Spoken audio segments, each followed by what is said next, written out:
The door slammed shut behind Alex with a finality that echoed through the quiet suburban street in small-town Ohio. At 17, he stood there on the porch, backpack slung over one shoulder, his father's words still ringing in his ears. "No son of mine is going to live like that under my roof." Tears blurred his vision as he walked away, the weight of rejection pressing down like an invisible hand. But deep inside, a spark of defiance flickered. He wasn't broken, just different, and now he had to prove it to himself. Alex trudged down the familiar tree-lined avenue, the late afternoon sun casting long shadows that seemed to mock his solitude. His phone buzzed in his pocket, but he ignored it. It was probably his mom, pleading for him to come back, or worse, his dad doubling down on the ultimatum. He'd known this day might come ever since he'd mustered the courage to come out 2 weeks ago, during what was supposed to be a family dinner celebrating his acceptance to college. Instead, it turned into a battlefield of raised voices and shattered expectations. His father, Tom, a stoic mechanic who'd built his life on traditional values from his own upbringing in the Bible Belt, had exploded. "This is a phase, Alex. You're confusing yourself with all that internet crap." But Alex knew it wasn't a phase. He'd felt it since middle school. The quiet crushes on boys that he hid behind forced smiles and fake dates with girls. With nowhere to go immediately, Alex headed to the only place he could think of, his best friend Jamie's house. Jamie, openly gay since freshman year, had been his rock through the confusing highs and lows of self-discovery. When Alex knocked on the door, Jamie opened it with a knowing look, pulling him into a hug without a word. "Your dad?" Jamie asked, leading him inside. Alex nodded, collapsing onto the couch. Jamie's parents were out, so they had the place to themselves. Over pizza that Jamie ordered, Alex poured out the story. The argument, the accusations of choosing this lifestyle, the ultimatum to straighten up or get out. Jamie listened, his eyes filled with empathy. "My folks were the same at first," Jamie said, "but they came around. Yours might too." Alex doubted it. Tom's rigid worldview, shaped by years in a conservative community where church picnics and football games define normalcy, seemed impenetrable. That night, as Alex crashed on Jamie's floor, he scrolled through his phone, seeing messages from his mom. "Please come home, honey. We'll figure this out." But nothing from Tom. The silence stung more than the words ever could. In the days that followed, Alex navigated a new reality. He crashed with Jamie while applying for jobs, determined not to burden anyone. School was out for summer, so he had time, but the emotional toll was heavy. Whispers at the local diner where he picked up a part-time gig as a busboy reminded him of the town's small-mindedness. "Heard about the Miller kid?" "Yeah." His old man kicked him to the curb. Each comment chipped away at his resolve. But Jamie was there, offering quiet support that blossomed into something more. Their friendship had always had an undercurrent of attraction. But now, in vulnerability, it deepened. Late-night talks turned intimate, hands brushing, eyes lingering. One evening, under the stars in Jamie's backyard, they shared their first kiss. A tentative, electric moment that felt like a rebellion against the world that had cast Alex out. Meanwhile, back at home, Tom wrestled with his decision. The house felt empty without Alex's laughter echoing from his room, or the sound of his guitar strumming late at night. His wife, Sarah, barely spoke to him, her eyes red from crying. "You threw our son away, Tom. How could you?" She'd said that first night, slamming their bedroom door. Tom buried himself in work at the auto shop, fixing cars as if he could repair the fracture in his family. But doubts crept in. Was he right? The church sermons he'd clung to preached love, but also judgment. Conflicted, he avoided his friends, who patted him on the back for standing firm. One evening, alone in the garage, he found an old photo album. Pictures of Alex as a toddler, grinning with missing teeth. Tears welled up. Had he really lost his boy over something he didn't understand? As weeks passed, Alex built a fragile new life. He saved enough for a cheap apartment share with other teens in similar situations, a makeshift family of outcasts. Jamie visited often, their relationship growing amidst the chaos. But societal pressures loomed.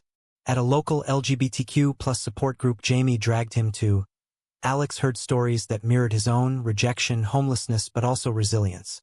One speaker, a middle-aged man, shared how his own father had disowned him decades ago, only to reconcile on his deathbed.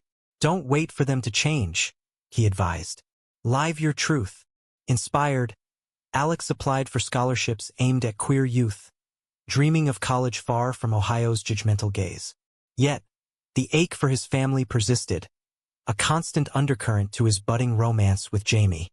Tom, meanwhile, began questioning everything. A chance encounter at the hardware store with an old acquaintance whose daughter was transgender opened his eyes. "It's not a choice, Tom. It's who they are." Intrigued, Tom secretly borrowed books from the library on LGBTQ plus issues, reading them late at night. The science, the personal stories, they challenged his beliefs. Sarah noticed the change, her hope flickering back. "Talk to him," she urged. But pride held Tom back, the fear of admitting wrong too great. Little did he know, the path to redemption was just beginning, fraught with more conflicts that would test everyone's limits. Alex's new apartment was a cramped two-bedroom in the outskirts of town, shared with two other queer teens. Mia, a non-binary artist escaping a similar family fallout, and Tyler, a trans guy working odd jobs to fund his transition. The place was a haven of mismatched furniture and rainbow flags, but it buzzed with life and acceptance. Jamie became a fixture there, their relationship evolving into a steady partnership. Mornings started with coffee and stolen kisses, evenings with group dinners where stories of survival were traded like currency. But not all was smooth. Alex's job at the diner exposed him to blatant homophobia. One regular customer, a burly trucker named Earl, sneered whenever Alex served him. "Ferry boy thinks he can pour coffee," he'd mutter, loud enough for others to hear. Alex bit his tongue, needing the tips, but each insult reopened the wound from his father's rejection. One particularly rough shift, Earl escalated, knocking over his mug and blaming Alex. "Watch it, queer," he barked. The manager, sympathetic but spineless, asked Alex to apologize to keep the peace. Humiliated, Alex stormed out, quitting on the spot. Jamie found him later, sitting on a park bench, head in hands. "You don't deserve that," Jamie said, pulling him close. In that embrace, Alex felt seen, loved for who he was. Their bond strengthened, but it also highlighted the societal chasms. Jamie's family, though accepting, lived in a progressive bubble. Alex's world was rawer, forcing tough choices.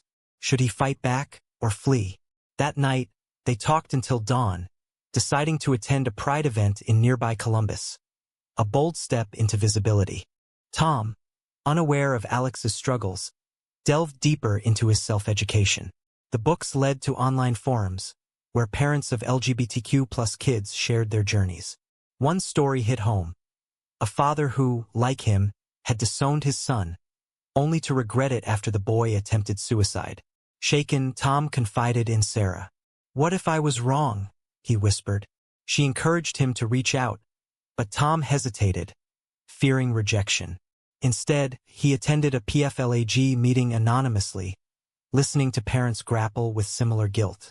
A speaker, a veteran dad, said, "Love isn't conditional. We change or we lose them forever." Tom left with a pamphlet, his mind racing. Back home, he argued with old friends at a bar who spouted anti-gay rhetoric. "Times are changing," Tom countered, surprising himself. The fallout was swift. Whispers of Tom's gone soft circulated, straining his social circle. Alex and Jamie's trip to Columbus was a revelation. The Pride Parade pulsed with color, music, and unapologetic joy. For the first time, Alex felt part of something bigger. Holding Jamie's hand publicly, he danced in the streets, the weight lifting momentarily. But reality intruded when a counter-protester shouted slurs from the sidelines. "Go back to hell," the man yelled, his sign decrying sinful lifestyles. Security intervened, but the incident rattled Alex, reminding him of home. On the drive back, he opened up to Jamie about his lingering anger toward Tom. "He threw me away like trash. How do I forgive that?" Jamie, ever the optimist, suggested writing a letter, not to send but to process. Alex did, pouring out years of hidden pain, the choices he'd made to survive.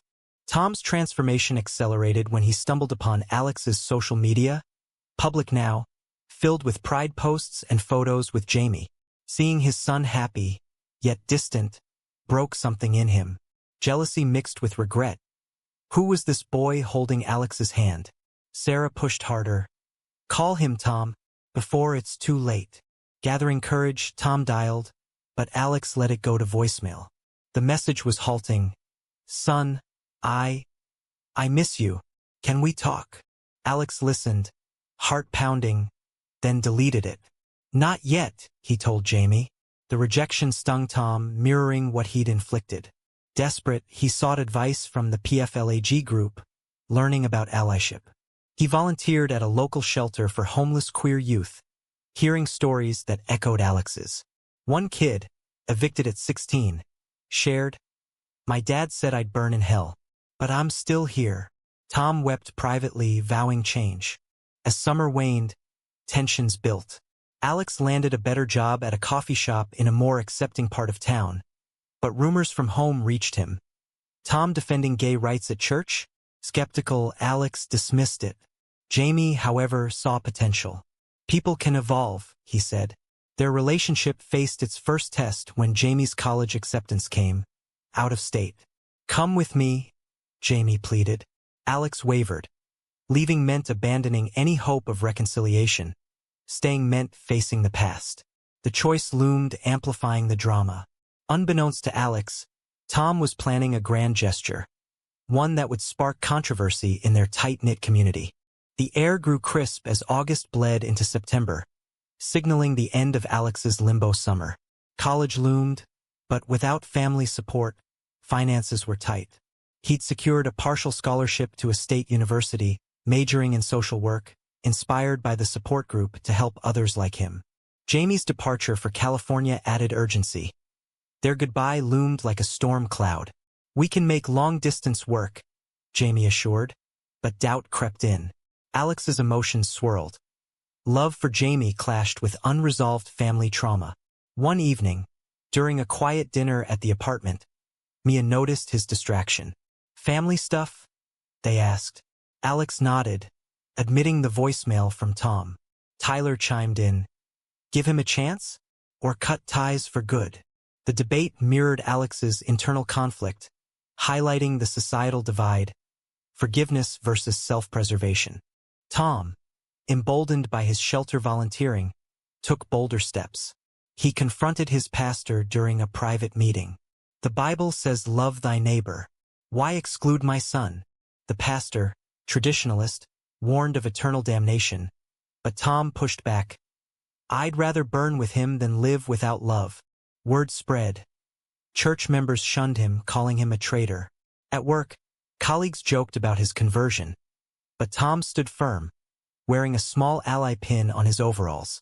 Sarah beamed with pride, their marriage rekindling amid the chaos. Yet, guilt gnawed. He needed to make amends directly. Researching, he learned about pride symbols, ordering a rainbow flag online. For the yard, he told Sarah. She hugged him. This could change everything. Alex's world tilted when a mutual friend from high school messaged him. Dude, your dad's gone rainbow warrior. Defended some gay couple at the grocery store. Disbelieving, Alex stalked Tom's rarely used Facebook. Posts sharing articles on LGBTQ+ rights, comments supporting equality. Anger surged. Was this genuine or performative? Jamie urged caution. Talk to him. Closure either way. Reluctantly, Alex agreed to meet at a neutral park. The encounter was tense. Tom arrived early, fidgeting. Alex approached warily, Jamie waiting in the car. What do you want? Alex asked flatly. Tom swallowed. To apologize. I was wrong, son. Ignorant and scared. Alex's eyes narrowed. Scared of what? Me loving who I love. Tom explained his journey, the books, meetings, realizations. Seeing you happy with whoever. It hurt, but it woke me up.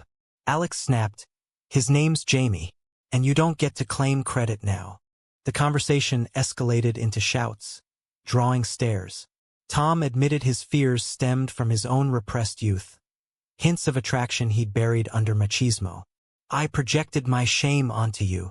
Alex reeled. This revelation humanized Tom but also infuriated him. You ruined my life over your issues?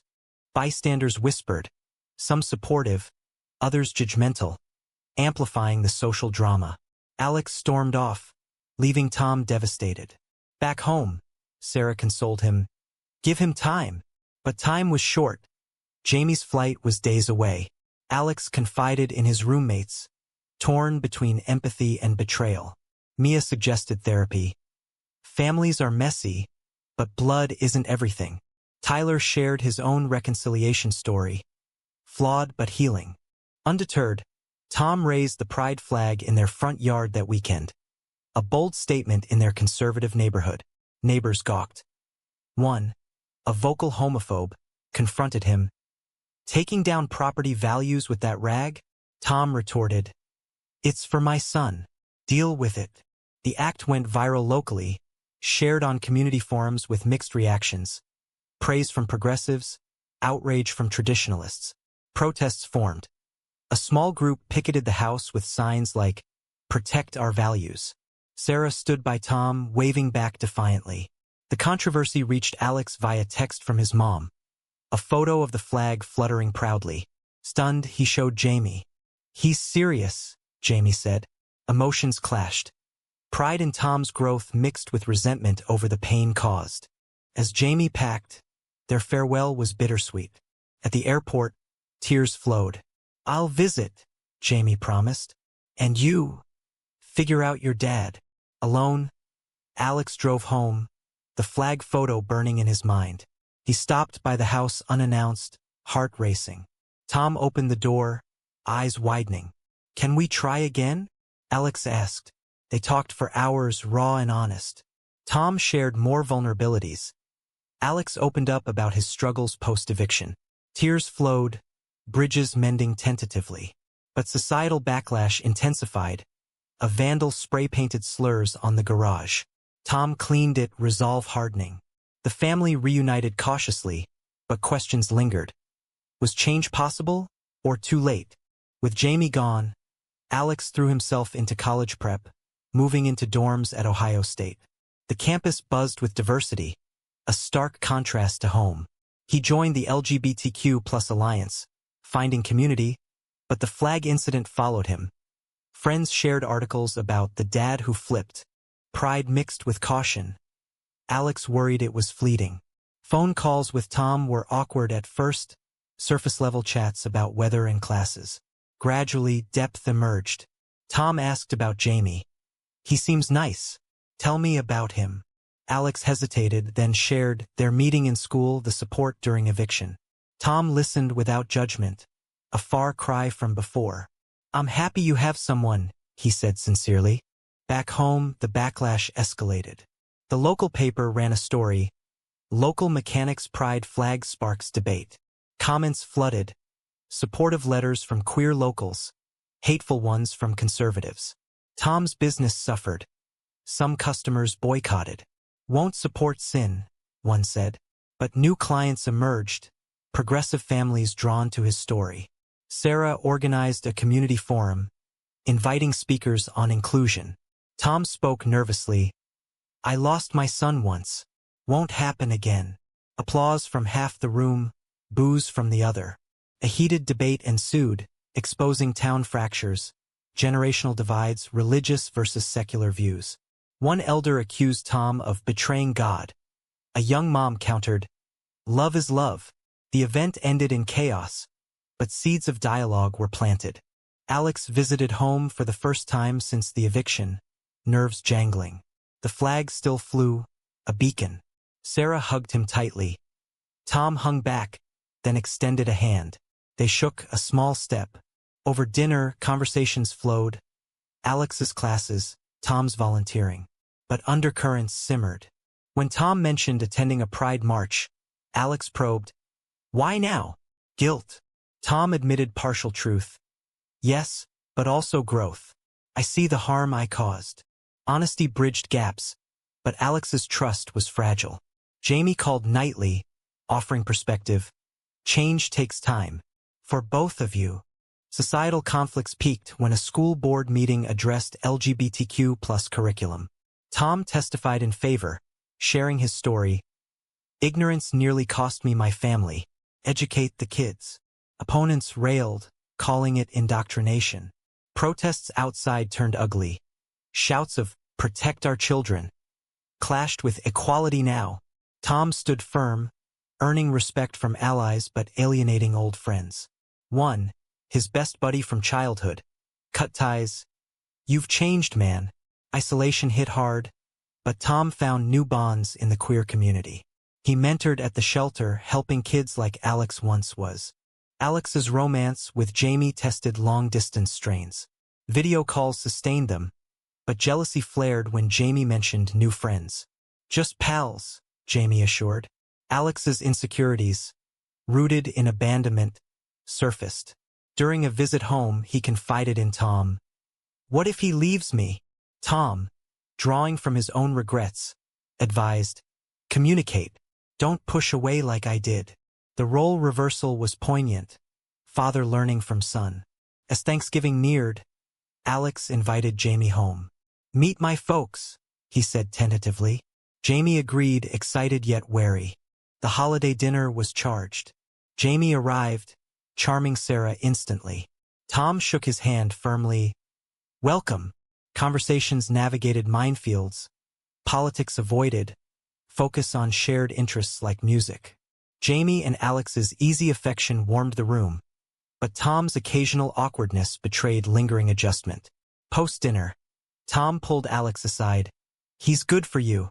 Tears pricked Alex's eyes. Acceptance, finally. But outside, vandals struck again, slashing tires on Tom's truck.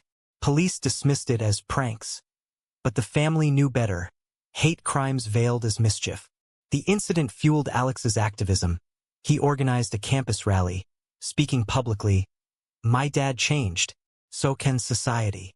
Media picked it up, amplifying the story nationally. Tensions climaxed at a town hall where anti-LGBTQ plus legislation was proposed.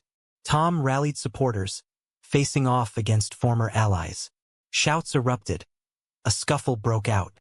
Tom took a punch defending a young protester, bruising his ego more than his face. Hospitalized briefly, he reflected. Was it worth it? Alex rushed home, finding Tom bandaged but unbowed. "For you, yes," Tom said. The moment solidified their bond, but questions of authenticity lingered in Alex's mind. Winter blanketed Ohio in snow, mirroring the fragile peace in the Miller family. Alex's visits home increased, each one peeling back layers of hurt. Tom dove into advocacy, co-founding a local PFLAG chapter. Meetings drew diverse crowds, parents seeking guidance, queer youth finding mentors. Success brought fulfillment, but backlash persisted. Anonymous threats arrived. "Take down that flag or else." Tom reported them, but fear crept in. Sarah worried. "Is this safe?" Tom reassured. "Change isn't easy." Alex, inspired, interned at a queer rights nonprofit, channeling energy into policy work. Jamie visited during breaks, integrating into the family fold. Dinners evolved into laughter-filled affairs, Tom's jokes landing better with time. Yet conflicts arose. At a family gathering with extended relatives, Aunt Linda cornered Tom. "You're confusing the boy. This phase will pass." Tom defended. "It's not a phase. It's his life." The argument divided the room, some siding with tradition, others with progress. Alex felt exposed, retreating to his old room. Jamie comforted. "They're stuck in the past. You're the future." The incident highlighted ongoing societal rifts, generations clashing over identity. Tom later apologized. "I should have shut it down sooner." Alex nodded, appreciating the growth, but scars remained. As spring thawed the ground, Alex and Jamie's relationship hit a rough patch. Distance bred misunderstandings. A missed call spiraled into accusations. "Are you pulling away?" Alex asked during a heated video chat. Jamie sighed. No, but you're projecting your dad's stuff onto us. The truth stung. Alex realized unresolved issues tainted his love. Seeking therapy on campus, he unpacked the eviction's trauma, abandonment fears fueling insecurity. Sessions helped, fostering self-awareness. He shared insights with Tom. Your rejection shaped me. Tom listened, owning his role. I'll spend forever making up for it. The pinnacle came at Columbus Pride. Tom surprised Alex by attending, flag in hand. Marching together, father and son side by side, drew cheers from onlookers. Media captured the moment. From rejection to rainbow. But controversy followed. Critics accused Tom of opportunism, queer voices questioning his motives. Is it real change or redemption theater? One op-ed read. Alex defended publicly. People evolve. My dad did. The debate raged online, polarizing opinions. Jamie, visiting for the event, beamed, proud of you both. Back home, the family reflected. Tom admitted ongoing learning. I still slip up, but I'm trying. Sarah added, we've all grown. Alex felt a wholeness he'd craved, but choices loomed. Transfer to California with Jamie? Stay and advocate locally? He chose the latter, strengthening ties while pursuing love long distance.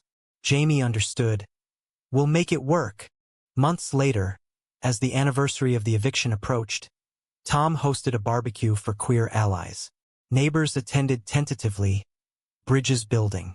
Laughter echoed, but a heckler drove by shouting slurs. Undeterred, Tom raised a toast. To love in all forms. Alex clinked glasses, heart full. Yet, doubts whispered, was Tom's transformation complete or surface level? In the end, the journey reshaped them all, proving change possible amid conflict. But one question remains. Was the father's redemption truly earned, or merely a reaction to loss?